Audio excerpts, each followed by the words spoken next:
Thank you, everybody, for coming to the Aaron Torres Podcast YouTube page. I do have one quick favor before we get to the video that you came here for, and that is very simply this. You see that little red subscribe button below this video?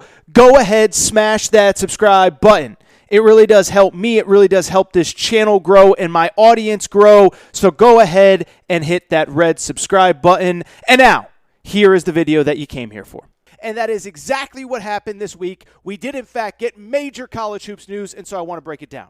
That news is that the number one high school player in the class of 2022, remember, the previous top two players, Amani Bates and Jalen Duren, they both reclassified. They moved up to the high school class of 2021. They will play college basketball at Memphis this year. But the new player that has replaced them as the top high school player in the class of 2022, he made his college announcement on Tuesday night. And drum roll, please. Shayden Sharpe, 6'4" guard from Canada, commits to the University of Kentucky. Shaedon Sharpe chooses Kentucky over Kansas. He chooses them over Arizona, chooses them over Oklahoma State, and chooses them over the G League Ignite program. And I know for some of you, many of you who are not Kentucky basketball fans, you're probably sitting there saying, who cares? Kentucky gets big-time recruits all the time. But let me just tell you this. This is a very important recruit for the University of Kentucky, not only because he's a really good player, but because of what he means to the program overall after last year's disastrous 9-15 season. Now, in terms of the player himself, as I just said, pretty good. That tends to happen when you're the number one high school basketball player in America. You tend to be pretty good, and that is exactly what Shaedon Sharpe is. 6'4" guard, super athletic, really talented. I mean, I talked to a couple high major college basketball assistants that kind of saw him over the summer. They just said the kid's a stud. I mean, he's got that NBA size. He's got that NBA athleticism. Obviously, we'll need to get stronger in the weight room at Kentucky, but he has all the tools that you want in kind of a modern college basketball and NBA combo guard. About 6'4", he's big, he's athletic, he can jump out of the gym, he can play on the ball and create for others. He can also play off the ball, and if you have a true point guard, he can kind of become that hybrid combo scoring guard that can also take over handling the ball if you need him to. But again, it goes without saying he's really talented.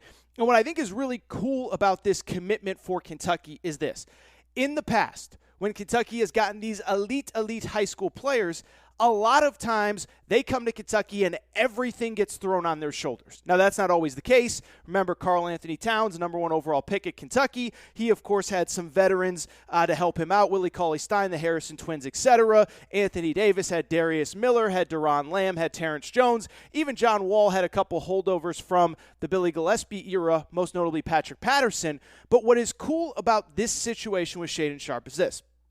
I think he has a chance to come to Kentucky, be really good next year, be one of the best players in the SEC, and really have an all-SEC, maybe an all-American type season at Kentucky. But what is really cool is that in the transfer portal era, he will not have to do it alone. It's something that we've seen Kentucky struggle with last season. It's something that we saw Duke struggle with last season. And it's something that we've seen at various points with those kinds of programs struggle with over the last 4, 5, 6 years. You bring in a bunch of really talented freshmen, and they don't have the support system from the veterans to always help them. That will not be an issue at Kentucky next year because, one, when Shaedon Sharpe gets there, there's a chance that a few players that are on this current 2021-2022 team will still be there. And then the other great thing is you can go out and get veterans in the transfer portal to help support him and the other freshmen when they get to campus next summer. So this is no longer number one player in America comes in, has the whole program on his back, and has to do everything himself. Think of it instead like probably essentially what Jalen Suggs did at Gonzaga, where he was clearly the best guy, but he didn't have to do it every single night and was really allowed to blossom. I could see Shaedon Sharpe having very much a similar type role and impact at Kentucky next year, again, without really knowing who exactly his teammates are going to be. And then by the end of the season, he is by far the best player, and you're like, oh my God, that kid is going to be a dynamite pro. Beyond just what he can do on the court, beyond just what he brings to Kentucky from a basketball perspective, I do think there's one really important addendum to add to this conversation, and that is what he means for Kentucky basketball as a whole going forward. Because like I said, I do think there's a lot of you, if you're not a Kentucky fan, if you don't follow it day to day, minute to minute, month to month, you kind of just sit there and think, Another really good recruit from that's going to Kentucky. What's the big deal? Well, first of all, Jeff Goodman pointed this out. First number one overall recruit to commit to Kentucky since 2012, Nerlens Noel. Highest rated recruit to commit to Kentucky since Skal Labissiere in 2015. And Skal obviously did not work out. But why it's so important is this. Is first of all, you do the math. They haven't had a player ranked this high since 2015. It means that they were not, in fact, getting those elite high school players. And it really goes back to this entire summer, something I talked about a lot on this podcast. And what I talked about was that last season was an absolute disaster. I mean, it was one of those everything that could go wrong did. It ends up with this 9-16 season where it is a complete grease fire. The on-the-court product stinks. The players, frankly, whether it was because of COVID, lack of practice, lack of cohesion, lack of an offseason last year, they did not perform when they stepped on the court. Some of it falls on the players. Some of it, of course, falls on the coaches who brought them into the program.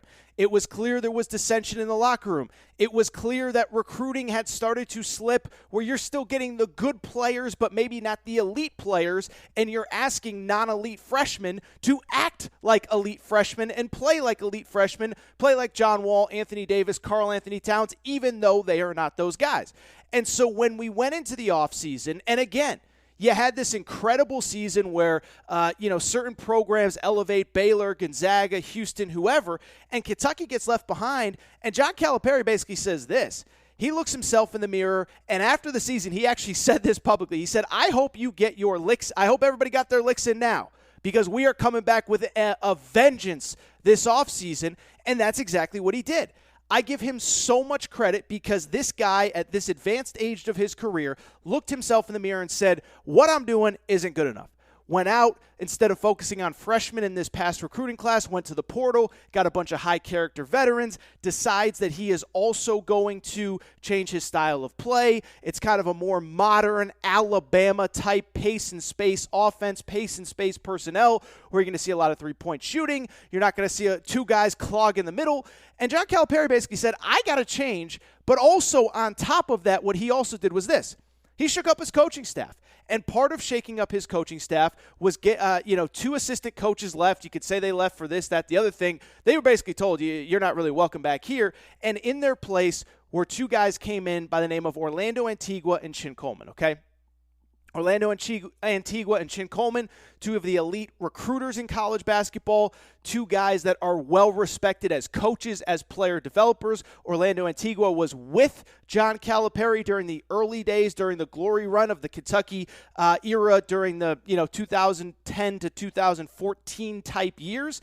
And basically what John Calipari said when he brought these guys in, they both came from Illinois. They both played a big role in helping Illinois be a number one seed and national championship contender last year. What he told these guys and what he told Big Blue Nation was this. We have to get back to recruiting the elite high school players. We cannot finish second, third, fourth for the elite high school players. We have to get in. We have to establish ourselves with name, image, likeness. We can now compete with the professional leagues, and we cannot keep losing these guys to other colleges. Go out on the recruiting trail. We wanted to see, is this going to be what happens? Is Kentucky going to get back to recruiting the elite of the elite, the best of the best? Because, again, I've said it a million times on this podcast. There's a difference between the number one high school player in America and the number 11 high school player in America, just like there's a difference between the number one pick in the NBA draft and the number 11 pick in the NBA draft, right? When you have the number one pick in the NBA draft, you're hoping to draft a player that you can build your franchise around. Zion Williamson, Anthony Davis, Kyrie Irving, on and on and on and on and on. When you take the number 11 pick in the draft, you're just hoping that you get a guy that can contribute to a winning team. And it's no different in college basketball, and it's no different when you recruit the elite of the elite high school players. Cade Cunningham put Oklahoma State on his back, and I've said it many times. By the end of last season, Oklahoma State was one of the 10 best teams in the country. They beat Baylor late in the year, and while they didn't have success in the NCAA tournament, they were capable of beating anybody in college basketball. I just talked about Jalen Suggs a minute ago. Evan Mobley helps USC to their first Elite Eight in 20 years, and if they don't run into Gonzaga, maybe they get to a Final Four. And so again, I bring it up because there is a difference between the elite of the elite and just really, really, really good high school basketball players. And when John Calipari brought in this new coaching staff, Chin Coleman and Orlando Antigua, he said we have to get back to recruiting those guys. And that's exactly what he did with Shayden Sharpe. And this recruitment specifically delivers the message, hey, we're coming. We're not backing down. We are getting back to recruiting the best of the best high school basketball players in America. And it starts with Shaedon Sharpe. What I'm really excited to see is where it goes from here. Because one, Kentucky's in with a lot of really big name players.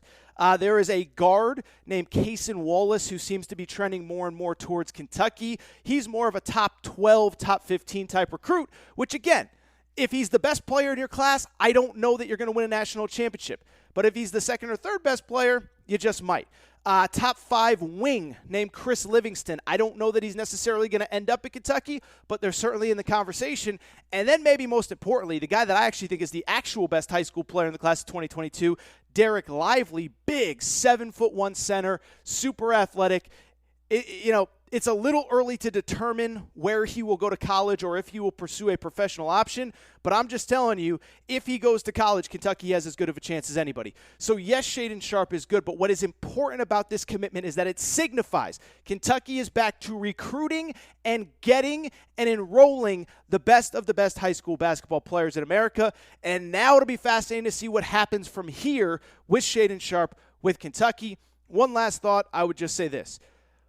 We won't know until he actually gets to Kentucky, but it appears as though he has chosen Kentucky and college basketball over the G League and over other professional options, and I'll just keep saying it. Every time college basketball wins one of these battles, it is a great sign for college basketball, whether it is Jalen Duren, whether it is Amani Bates, whether it is Chet Holmgren, whether it is Paolo Banchero, or whether it is now Shaedon Sharpe. These are important moments for college basketball, and let's be honest, it was certainly probably aided, all of it, by name, image, likeness. But big day for Kentucky, big day for college hoops. Shaedon Sharpe, #1 high school basketball player in America, has committed to Kentucky. This is big. Kentucky back to recruiting and landing the best of the best high school basketball players in America. And I'll tell you one more thing.